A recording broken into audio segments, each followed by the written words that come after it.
Imagine standing in the middle of an endless African plain 2.6 million years ago. The air is dry, carrying the earthy scent of grass and soil, the horizon stretching without limit. There are no cities, no language, no fire, just survival. Yet, amid this struggle, something extraordinary begins to stir, a faint spark of awareness that would one day shape the course of humanity. This was the dawn of the human mind, and perhaps the first whisper of the spiritual. At this stage in history, our ancestors were not fully human as we know them. They lived moment to moment, guided almost entirely by instinct and necessity. But nature, in its mysterious wisdom, had begun an experiment. Through hunger, danger, and uncertainty, she was forging a new kind of perception, one that would allow these early hominins to look at the sky and wonder why. Archaeologists identify this period as the dawn of the Pleistocene, when the first Homo habilis appeared. They shaped stones into tools and began to manipulate their environment. But what the records cannot reveal is what was happening inside their minds. That invisible transformation, from mere survival to reflection, defines this crucial chapter of human evolution. There's something deeply spiritual about that moment. The first spark of self-awareness did not arise in comfort, but in chaos. Predators roamed faster and fiercer than any human could fight. Yet with fear came a remarkable gift: the birth of awareness, the seed of reflection, the first sense of self. Perhaps under the vast night sky, these early humans asked a silent question: what am I? That fragile, wordless question became the first step toward philosophy, spirituality, and human curiosity itself. It's as if the universe, through millions of years of struggle, was whispering, "You are more than your fears. You are consciousness becoming aware of itself." And here's where you come in. If this journey through the dawn of humanity fascinates you, hit like, share your thoughts in the comments and let us know. What do you feel was the first spiritual lesson our ancestors learned? Your voice is part of this story too. The first awakening of consciousness didn't arrive like a sudden revelation. It emerged slowly, almost imperceptibly, within the rhythm of survival. Every hunt, every loss, every cold night pressed the human mind to evolve, not just to think, but to feel in a way no creature had before. The struggle carved space inside the psyche, and that space became the birthplace of reflection. For early humans, awareness was a double-edged gift. It allowed them to anticipate danger, to plan, to create tools. But it also introduced a strange and haunting new emotion: anxiety. Unlike other animals, humans could imagine the future, and with that came the weight of possibility and fear. Yet in that fear, something sacred was being born: the first sense of self and the first recognition of the other. Archaeological studies suggest that even primitive tool-making required imagination, the ability to hold an image of what did not yet exist. That act, simple yet revolutionary, was the embryo of spirituality. To visualize the unseen and bring it into form mirrored the same process that spiritual traditions would later call creation. When a stone was shaped, the mind was shaping reality. And for the first time, humans began to sense their own creative power. But the awakening was not only mental, it was emotional. The bonds formed in early groups went beyond survival cooperation. The death of a companion brought visible signs of grief, a behavior unique among humans. That grief revealed an awareness of something that transcended the body, the mystery of existence itself. Perhaps in the tears of those ancient beings, the first prayer was silently born. What if consciousness itself was not an accident of evolution, but a deliberate unfolding, a divine spark hidden within the biology of survival? The early humans did not have temples or scriptures, but they had the open sky, the storms, and the beating of their own hearts as sacred texts. Nature was their teacher, and pain was their initiation. And so, amid the chaos of primitive life, something extraordinary was happening. The human being was beginning to see itself seeing. Awareness was turning inward. The spark of spirit flickered for the first time, fragile, yet eternal. In the endless expanse of the African savannas, silence was never truly silent. It was alive, filled with the distant roar of predators, the whisper of wind through dry grass, and the rhythmic pulse of life and death. For early humans, this silence became both an enemy and a teacher. It was within that vast emptiness that the first reflections of the spirit began to echo. Imagine a small group of Homo habilis huddled near a cluster of stones, scanning the horizon as dusk falls. The air cools, the colors fade, and the line between safety and danger blurs. Every sound carries meaning, a signal of life or death. But between those sounds, there is a deeper presence, the space in which all sounds happen. In that awareness of silence, something remarkable was forming. The ability to listen not just to the world, but to the inner self. This quiet vastness shaped early consciousness in profound ways. Survival demanded attention, but silence demanded introspection. When the hunt failed and hunger set in, when the group lost a child or wandered without water, the mind confronted emptiness. And in that confrontation, it discovered depth. The savanna was not merely a landscape, it was a mirror reflecting the early human soul. Perhaps it was there, under a canopy of ancient stars, that the ancestors first began to sense presence, an unseen intelligence woven into the patterns of nature. The wind's breath, the rhythm of footsteps, the flash of lightning, all carried a whisper of order beyond chaos. That whisper became the root of reverence, the seed of what would one day be called the sacred. Modern researchers might call it pattern recognition or cognitive evolution. But to the ancient mind, it felt like contact, a message hidden within existence itself. The silence of the savanna was not emptiness. It was communion. Every rustle, every still moment carried a pulse of awareness connecting all things. It's no coincidence that countless spiritual traditions would later retreat into silence, deserts, caves, mountains, to seek wisdom. The savannas were humanity's first monastery, and nature its first master. In listening to the vast quiet, humans began to hear themselves, and perhaps something greater. There came a night when the dark was no longer absolute. Somewhere in the wilderness, lightning struck a dry tree, and for the first time, our ancestors did not run from the flames. They watched. The fire cracked and hissed, alive with motion and color. Its light danced across their faces, revealing something profound. Fear mixed with, fascination, instinct colliding with awareness.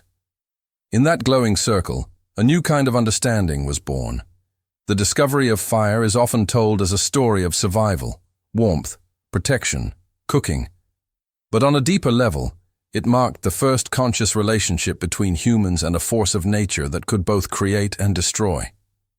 Fire was power made visible. It was transformation itself. To hold it, to nurture it, was to touch something divine, a living symbol of the spirit within, matter. Imagine what it meant for an early human to keep the flame alive through the night. That simple act required planning, care, and faith that it would still be there by morning.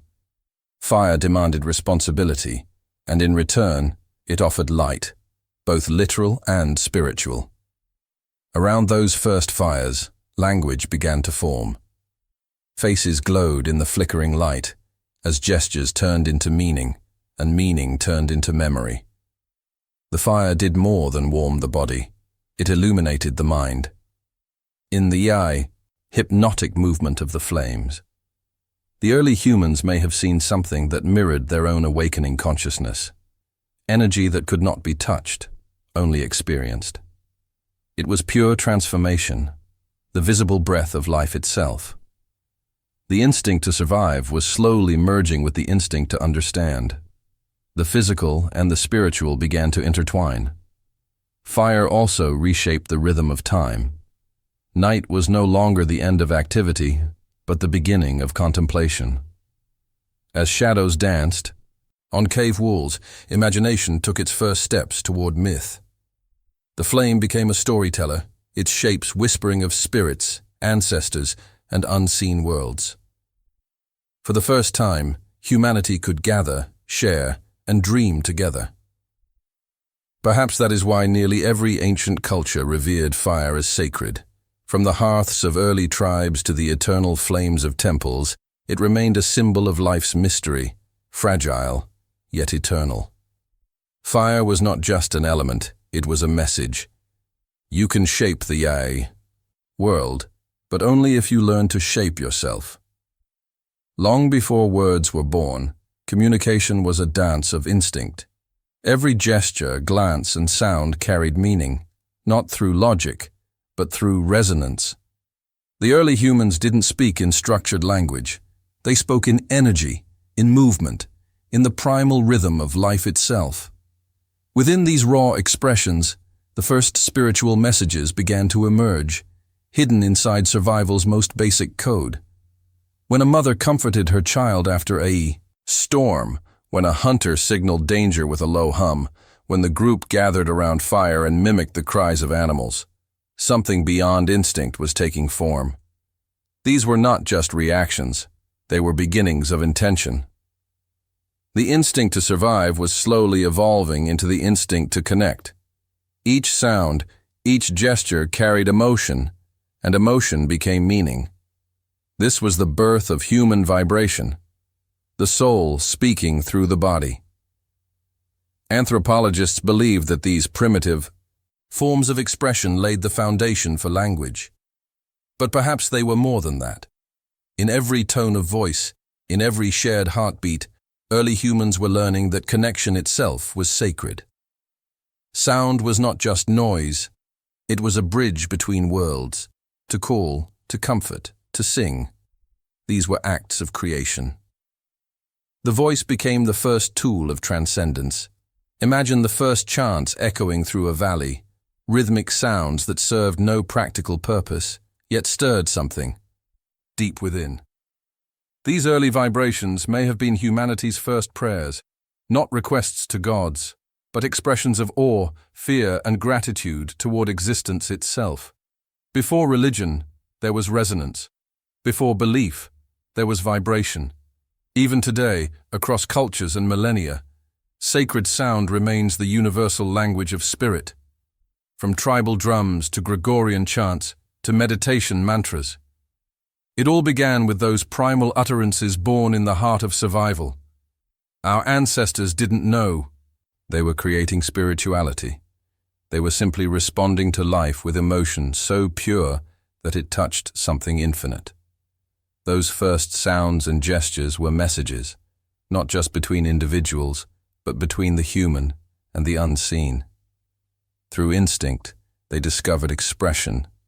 Through expression, they discovered meaning. And through meaning, they discovered the sacred. In a world ruled by instinct, they had begun to speak the language of spirit, without even realizing it. At some point in the long story of humanity, death stopped being just an ending. It became a question.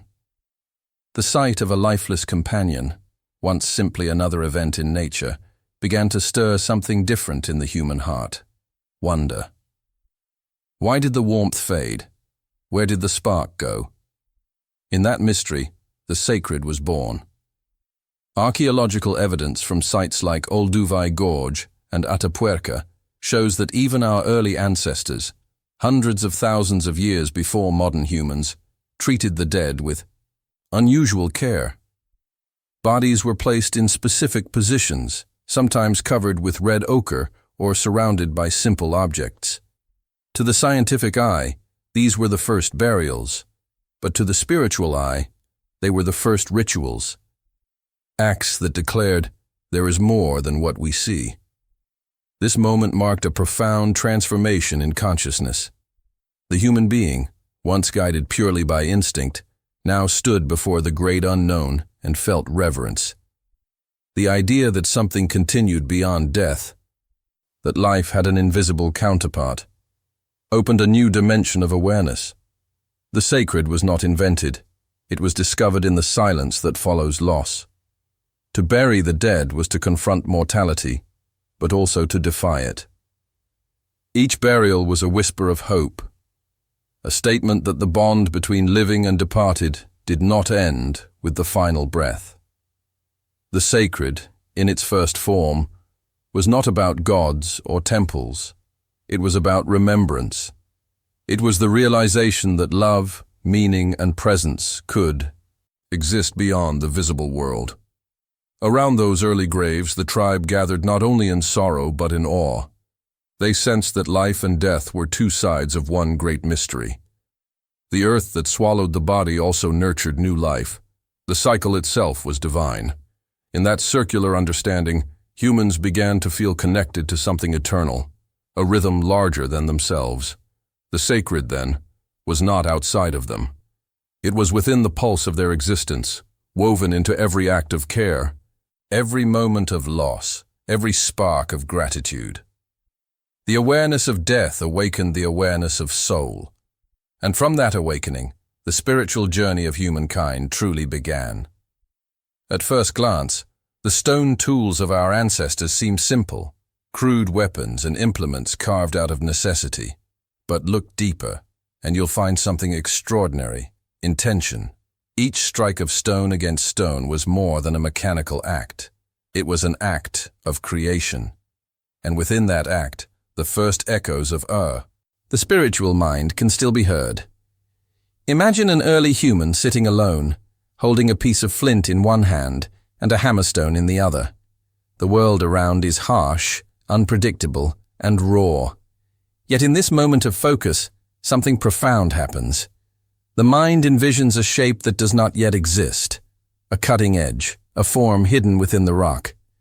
Then, with precision and patience, that vision becomes real.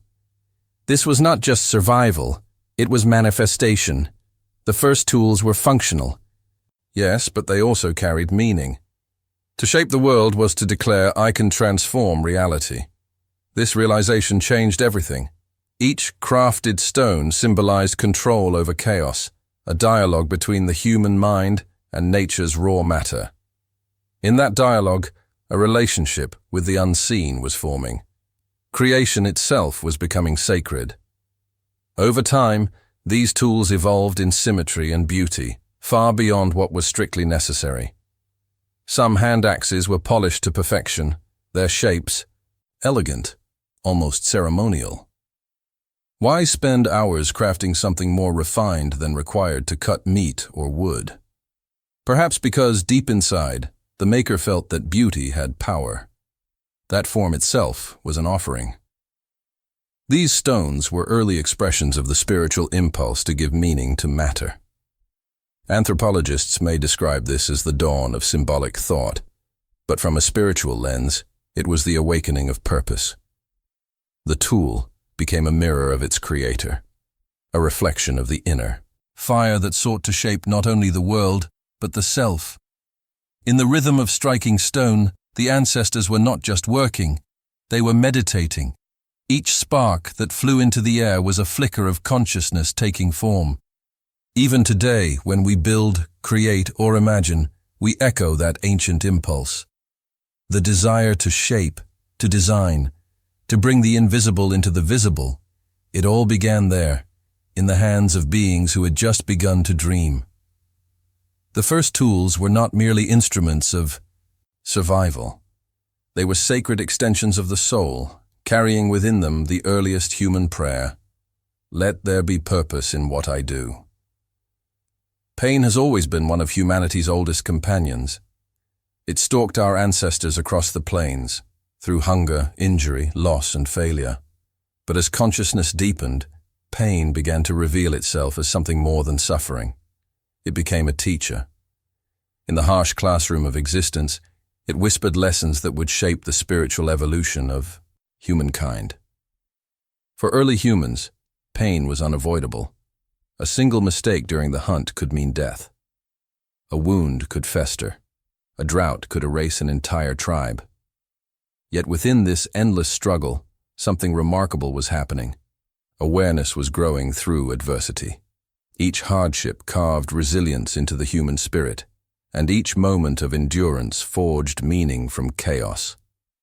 The ancestors were learning that pain could destroy the body, but strengthen the soul. Psychologists today might call it adaptation, but to the ancient mind, it felt like initiation. Every loss was a passage, every injury a reminder of life's fragility, and of the mysterious force that made survival possible. Pain pushed humans inward. It forced reflection, humility, and ultimately, transformation. It was the first encounter with transcendence, the realization that even in suffering, there was purpose. Perhaps around the fires, they began to tell stories, tales of endurance, of the ones who faced hunger, or storms, and returned stronger. These stories were not just entertainment, they were medicine. Through storytelling, pain was transmuted into wisdom, and wisdom into legacy. It was through struggle that early humans began to sense that something unseen was guiding them, a silent intelligence within hardship itself.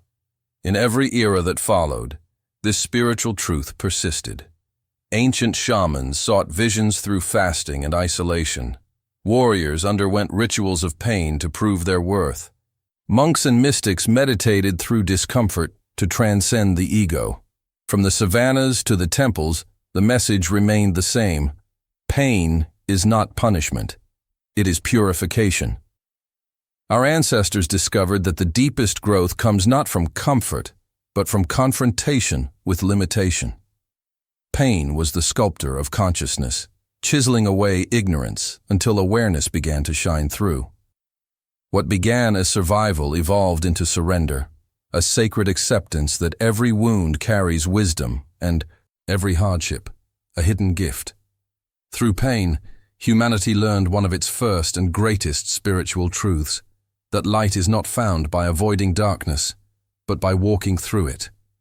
Long before the first priest or prophet, before any written word or temple, humanity had already begun to sense something, a quiet, guiding presence that could not be seen, only felt. This was the age when intuition became the whisper of the divine. The ancestors, living in the wilderness where every sound mattered, began to notice that sometimes instinct spoke louder than logic, and when they listened, it saved them. Imagine an early human hesitating before entering a dark forest. There's no clear reason, yet something within says, "Wait." Moments later, a predator passes unseen. To modern minds, this might be called intuition, but to them, it felt like communication, as if the world itself was speaking through sensation. These experiences were not rare, they were sacred. The invisible became a guide. As the human brain evolved, so did its sensitivity to subtle signals, sounds, movements, energies beyond conscious awareness. The mind was tuning itself to a deeper frequency, one that connected thought to nature, instinct to awareness. This bridge between the seen and unseen became the foundation of spiritual experience. The ancestors began to trust these inner messages, to see them as guidance from spirits, ancestors, or forces greater than themselves. This trust changed how they lived. Hunters performed rituals to honor the spirit of the animal before the chase. Mothers sang to the moon for protection. Tribes followed dreams that led them to water or safety. The invisible guides were not abstract ideas. They were part of daily survival, proof that life itself was a dialogue between human and cosmos. Over generations, these experiences formed the roots of myth and religion. The shaman, the dreamer, the seer, all were echoes of that ancient connection. They were the interpreters of the invisible, those who listened deeply to the language of intuition. What science would one day analyze as neural pattern recognition The early humans lived as revelation. They felt their way through the world, guided by something beyond reason. And that guidance became the compass of spirit. Perhaps that's why even today, we still feel that subtle pull. The intuition that nudges us toward or away. The quiet certainty that cannot be explained. It is the same ancestral wisdom still alive within our DNA, reminding us that consciousness was never alone in its evolution. Something unseen has always been walking beside it. The invisible guides were not separate from humanity. They were humanity, the voice of life speaking through awareness itself. The journey that began 2.6 million years ago did not end with survival, fire, or tools. It continues within each of us, as an invisible legacy passed down through countless generations. Every spark of consciousness, every ritual, and every intuitive whisper of the early humans became part of the blueprint of the human spirit, a code written not in ink, but in the fibers of the mind and heart. This legacy is subtle, yet profound. The lessons learned on the African plains, to listen to instinct, to honor the unknown, to transform pain into wisdom, still resonate today. When we meditate, pause to reflect, or feel awe at the night sky, we are touching the same thread that first awakened consciousness in our ancestors. We are reading the messages they left, encoded not in stone or bone, but in awareness itself. The invisible legacy is also a reminder of resilience. Our ancestors faced unimaginable hardships, predators, scarcity, disease, and death. Yet they persisted. They learned, adapted, and began to see life not merely as survival, but as a canvas for meaning. That courage, the courage to live fully in the face of uncertainty, is the gift they bequeath to us. Every act of creativity, empathy, and intuition echoes that ancient bravery. Spiritually, this legacy teaches that humanity is always in dialogue with something greater than itself. The unseen guides, the sacredness in tools, the awareness born in silence, all point to the same truth. Life is layered, interconnected, and meaningful. The wisdom of the past is not just history. It is a living presence, shaping our choices, values, and understanding of the world. And perhaps the most remarkable aspect of this inheritance is its accessibility. You do not need a temple, a text, or a ritual to access it. It lives in observation, reflection, and action. In every moment of mindful presence, we touch the echoes of 2.6 million years of human awakening. Survival was never the only purpose. It was a teacher, guiding consciousness toward the sacred, the meaningful, and the invisible truths of existence. If you've been inspired by this journey, don't forget to hit like, share your thoughts in the comments, and let us know which ancient lesson resonates with you the most. Your voice keeps the legacy alive.